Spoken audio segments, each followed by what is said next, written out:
አሁን እዚያውን ከበድ ያለ ነገር ብጀምር ሁሉም ሰው ለጠቅ ምስጢረ ሥላሴ ሲባል ምስጢረ ሥጋዌ ሲጀመር ለጥ እንዲያው ታሪኳ ስትመጣ ያችን ባይሆን ትሰማላችሁ አይደለም? ቀለል ቀለል ያለች ትምህርት ስትሆን ያችን መስማታችሁ እግዚአብሔር የተመሰገነ ይሁን። አሜን በሉ እንጂ ሌላው ላይ እንቅልፍ ነው። ለምንድን ነው መመርመር ያቃተን? አሁን እኮ የሚገርማችሁ እኮ ሰው እያመሰገነ መስሎ ቢረግመን ራሱ አንሰማውም። ሰው እኮ አይሰማም። አሁን ይንቀልህ ቢሉት ራሱ የሚሰማ አይመስለኝም። አይመረምርም። ቅጥነተ ሕሊናው ይውላችሁ ሲበላ ሆዱ ወፍራም ስለሆነ አይምሮውም ወፍራም ነው፣ ቀጭን አይደለም። አይሰማም። መመርመር አይቻለውም። ረቂቅ ነገር አይረዳውም፣ አይጠጋውም እያልኳችሁ አይሆንም። ሰው ካልጾመ ልቡ ይጨልማል። ስለዚህ ምንድነው የሚለው መሰላችሁ? ይሄ ምንድነው የሚባለው? የጎሰቆለ ወይም ትቢያ የመላበት መስታወት ይሬስዮ ለገጸ ብሲ ድሙነ ይላል ወግሪስ። ይኸውላችሁ ምን ማለት ነው መሰላችሁ? ይሄ ትቢያ የመላበት መስታወት የቀዩን ሰው ፊትም እንኳን ቢሆን ጥቁር ያደርገዋል ይላል። ተመልከቱ፣ ጥቁር ነው የሚያደርገው። ልክ እንደዚህ ሁሉ ብዝሃ መብል ያጸልሞ ለልቡና፣ መብል ማብዛትም እንደዚህ አድርጎ ልብን ያጨልመዋል ይላል። ስለዚህ የእውቀት ማነስ፣ አጥንቶ ያለመረዳት፣ ነገሮችን ያለመመርመር፣ አስተዋይ አለመሆን የሚመነጨው ከመብል ብዛትና ከጥጋብ ነው ማለት ከጥጋብ ብዛት ነው። አጥንተን የምንረሳ የምንሆነው ለዚያ ነው።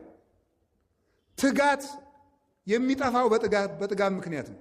ቁሞ መጸለይ፣ ተግቶ ማስቀደስ፣ ነጋ ለኪዳን መሸ ለቁርባን ማለት የሚቀረው በምንድን ነው? በጥጋብ ነው። ተመልከቱ፣ ስጋሁ ለጸዋሚ እይትካህሎ ከመ ይኑም ኩላ ሌሊተ መጽሐፈ መነኮሳት የሚለው የጾመኛ ሰው ሰውነት ሌሊቱን ሙሉ ተኝቶ ማደር አይቻለውም ነው የሚለው። የጾመኛ ሰው ሰውነት ሌሊቱን ሙሉ ተኝቶ ማደር አይቻለው። ትጋት የሚወለደው ከጾም ነው። ሰንፍና እንቅልፍ የሚወለደው ከመብል ነው። መብል የቀነሰ ሰው ምን ያደርጋል መስላችሁ? እሱ ልቡና ሁሉ ትጉህ ነው። ሰውነቱ ሁሉ ሸካፋ ነው። ንዝላል አይደለም። ስለዚህ ሰው ተግቶ መጸለይ ይቻለው ዘንድ ምን ማድረግ አለበት? መጾም ይጠበቅበታል። ጥጋብ ደግሞ በአንዱ ልብን ያጨልማል። እሱ ብቻ አይደለም። ምድረ ሆፃ ይላል ተመልከቱ። ያበቁል አስዋከ፣ ጭንጫ መሬት እሾህ ያበቅላል። ተመልከቱ። ልቡናው ለስሱ ይላል ተመልከቱ። የስስታም ሰው ልቡናም ክፋትን ያበቅላል ይላል። ክፋት የሚበቅለው ከጥጋብ ነው። ይሁላችሁ ዝሙት ይበቅላል አልኳችሁ፣ ስንፍና ይበቅላል አልኳችሁ።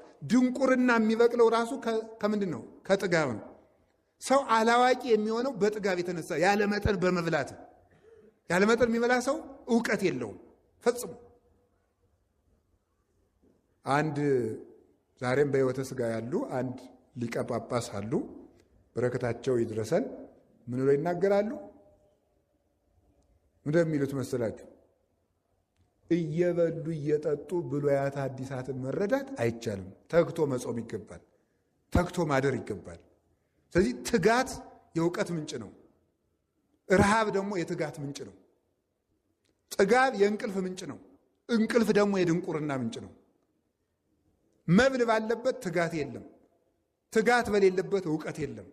እውቀት የሚሰበሰበው በትጋት ነው። ንብን ይዋት ተኝታ አይደለም ያን ሁሉ ማር የምትሰበስበው፣ ተግታ ነው፣ ወታ ወርዳ ነው። ስለዚህ ተመልከቱ፣ ንብ ማርን እንደምትሰበስብ ማር ቃለ እግዚአብሔር የሚሰበሰበው በትጋት ነው። በታምር አይደል ዋዱ ገርማል እኮ አሁንስ እንዲያው የማይገባ ነገር ልናገር ነው። ሰው በቃ እንዲሁ ጥግብ ታምር ፍለጋ ዝም ብሎ ማጥናት ሲያቅት ጊዜ ዝም ብለት እየበላ ለጥበልና እስቲ እንዲያው የጥናት መድኃኒት ምንድን ነው ተበጥብጦ የሚሰጣል እያልክ ተጃጃል። እንግዲህ አታጠናም ተግታ እንቅልፍትን አትቀንስም። እንዲህ ተጋድመ እንደ ግንድ እያደርክ እንዲህ ነው አብሾ በየት ነው የሚገይበል? እንግዲህ እንዲህ ያለ ነገር የለም። እንዲሁ እግዚአብሔር እንዲሁ የሚደገም አለ የእውቀት የድሮ አባቶች የሚጠቀሙት ነበረ። ይህ እንዲሁ ማምላክን እንዲሁ ደም ያፈላል አዛኝ እንዲሁ አይባልም እንጂ ነውር አይደለም እንዴ? የነ ዮሐንስ አፈወርቅ ልጅ ሆነን እንዲሁ ይሄ ወረቀት ፍለጋ ድግምት ፍለጋ ደግሞ ምንድን ነው? ዮሐንስ አፈወርቅ ብሉይና አዲሳትን ያጠናቸው ምን አድርጎ ነው? 15 ዓመት በሙሉ ገብስ በሚዛን እየመዘነ እየበላ ነው። ትጋት ነው፣ ጾም ነው እውቀትን የሚገልጠው።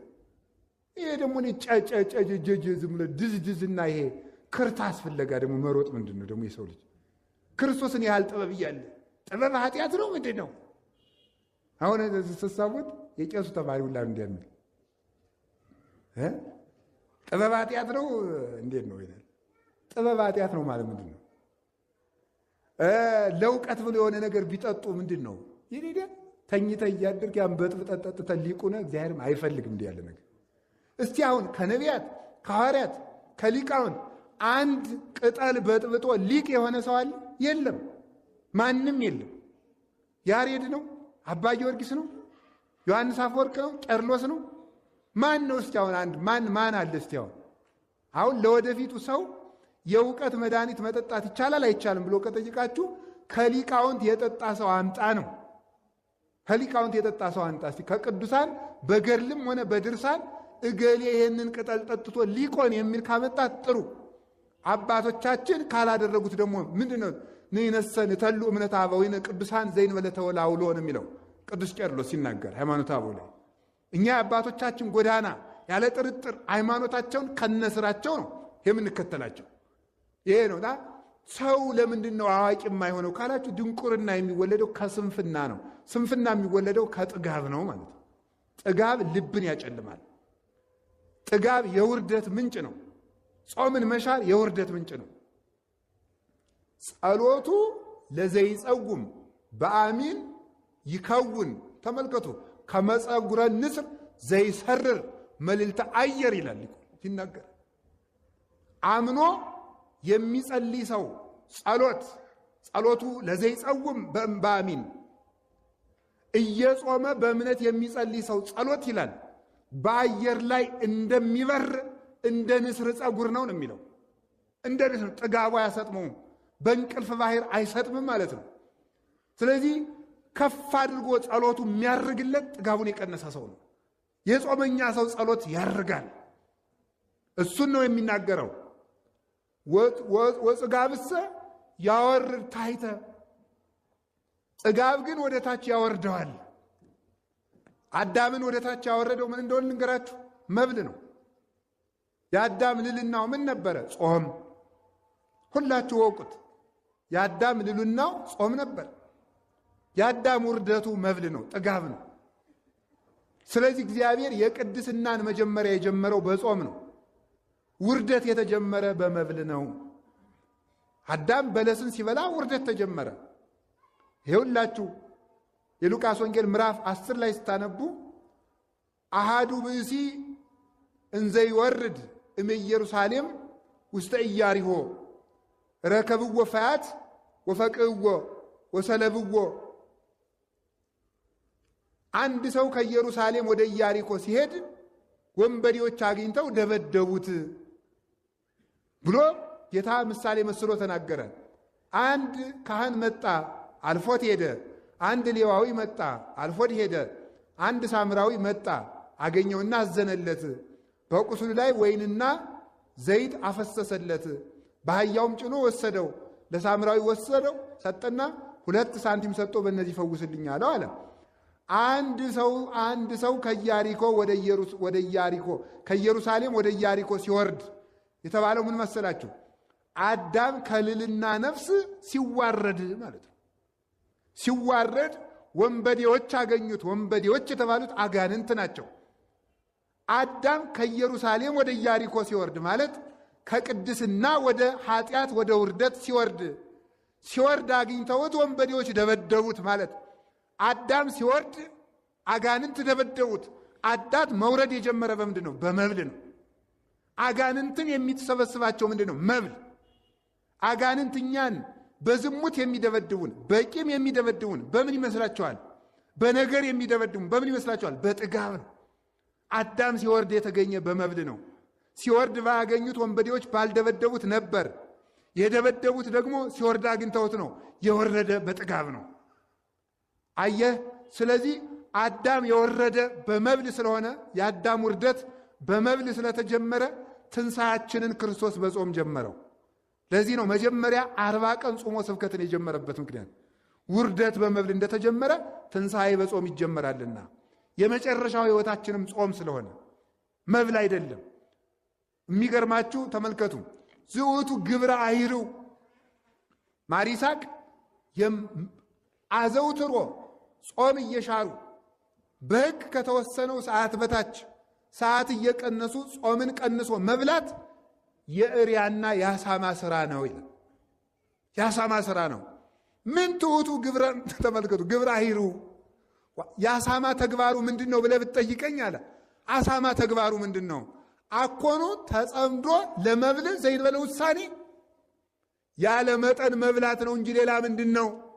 ያለ ጊዜው መብላት አይደለምን ይላል። በመጽሐፍ ቅዱስ አሳማ እንደማይበላ ታውቃላችሁ አይደል? ይበላል አይበላም? ለምን የማይበላው? አሳማ ለምን የማይበላው? ሆዳም ስለሆነ ነው። አሳማ አይበላም ማለት ሆዳም ሰው አይጸድቅም ማለት ነው። ገብቷችኋል? አሳማ አይበላም ማለት እሱ ነው እንጂ እግዚአብሔር ስለ አሳማ አለመበላት ብቻ ነው የሚተናገር። እያንዳንዷ የብሉይ ኪዳን ቃል ወርቅ ስለሆነች ነው። ሌላው አሳማ ባለቤቱን የሚያውቀው መብል ይዞ ሲመጣ ብቻ ነው። ሌላ አያውቀው። ውሻ በሽታ ነው የሚያውቀው፣ አሳማ በመብል ነው የሚያውቀው። ስለዚህ አሳማ አይጸድቅም፣ አሳማ አይበላም የተባለበት ምክንያት አሳማ ጌታውን የሚያውቀው ሲያበላው ብቻ እንደሆነ እግዚአብሔርን ሲያበላቸው ብቻ የሚያመሰግኑ ሰዎች የእግዚአብሔር ሰዎች አይደሉም ማለት ነው። ለዚህ ነበር ጌታም 5 እንጀራ አበርክቶ ካበላ በኋላ እየተከተሉ የፈልጉትን ሰዎች አራራራ እንዲህ እያደረገ የሚያበላ ከሆነስ እናንግሰው። ይሄ ቢራቡ ያመሳል፣ ቢታመሙ ይፈውሳል፣ ቢሞቱ ያነሳል። እንዲህ ያለውን ሰው ቢያነግሱት ምን ይብሳል? እናንግሰው። ሐዋርያት ደግሞ ይዋሃል እኛ እንዝላችኋለን ብለው ነበረ። ደግሞ ተሰወራቸው። ሕዝቡ በመርከብ ተሳፍሮ እየፈለገ ሄደ። መምህር የት ሄደህ ነው? ጠፍተን። አማን አማን ብለክሙ አኮ ዘተሐስሱኒ በእንተ ዘሬክሙ ተአምራት። አሁን ትምህርቴን ብላችሁ ነው የመጣችሁ? አሁን ተአምራቴን ብላችሁ ነው? አላ በእንተ ዘበላይክሙ ወበእንተ ዘጸገብክሙ ህብስተ፣ በልታችሁ ስለጠገባችሁ ነው የተከተላችሁኝ አላቸው። ስለዚህ ጥጋብ ነው እኔን ያስፈልጋችሁና በመብል የመጣ በመብል ይሄዳል አልፈልግም አላቸው። ተገበሩ እንኮሳ እኮ ለመብል ኃላፊ አላ ለኃላፊ ለጠፊ ምግብ ባሪያ መሆናችሁን ተውት። አላ ለመብል ዘይነብር ለሕይወት ዘላለም ዘይወክም ወልደ እጓለ እመሕያው፣ የሰው ልጅ ለሚሰጣችሁ በመልዕልተ መስቀል ስጋውን ቆርሶ ደሙን አፍሶ ለሚሰጣችሁ ለሕይወት ምግብ ለስጋውና ለደሙ ተገዙ እንጂ የመብል ባሪያ አትሁኑ። አሳማ አይበላምና ለመብል ልባችሁ ክርስቶስን አትፈልጉት ሲል ነው። ሌላው መጽሐፍ ምንድን ነው የሚለው? አዕዋፍ ይሰገሩ በእንተ መብልዖሙ፣ ወፎች የሚጠመዱት በመብል ነው፣ ነፍስ የምትጠመደውም በመብል ነው ይላል። ሰው ወጥመድ ውስጥ የሚገባው በመብል ምክንያት ነው።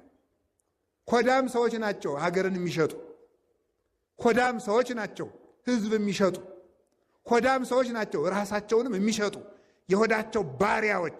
እለ ከርሶሙ አምላኮሙ፣ ኮዳም ሰዎች እንኳን ወገናቸውን አምላካቸውን ይሸጣሉ።